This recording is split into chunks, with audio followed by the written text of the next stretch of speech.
This past week, a 30-year-old man in Iowa died inside a grain bin after he was trapped for an hour and a half. Grain bins and silos are familiar, often comforting landmarks on the American landscape, but they can also pose real dangers, even for the most experienced farmers. In his 60 years on this Iowa farm, John Hammes had cleaned out grain bins thousands of times. But last January was different. He was found right here. The grain suddenly shifted and collapsed on top of him. You just couldn't stop it. The grain just kept coming down, and it was putting us further down, and it just was making it worse. The local fire department was on the scene in minutes, but Hammes suffocated and died before they could reach him. It was just like pull, you know, and it's like you couldn't do anything. We see it a lot with the firefighters and the farmers that we're dealing with, and I tell them that when you get up above your knees, you could very easily be trapped.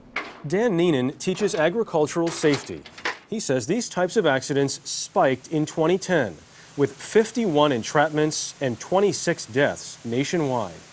It's a growing problem because we're now producing, storing, and moving more grain than at any time in history, and unfortunately the incidents are also going up. After Hammes' death, his daughter-in-law teamed up with Ninan to teach grain rescue techniques.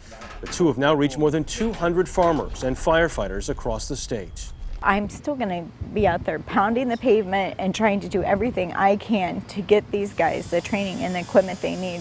One of the biggest concerns is the cost, up to $7,000 per kit for the rescue tubes and harnesses. Mandy Hammes believes it is a small price to pay. To go through a loss like this and lose a family member, nobody has any idea how difficult that is. To think that that would be my husband or my son out there again, it's just not an option that I want. According to OSHA, there have been 179 grain entrapment deaths since 1984. One victim in 4 was younger than 18.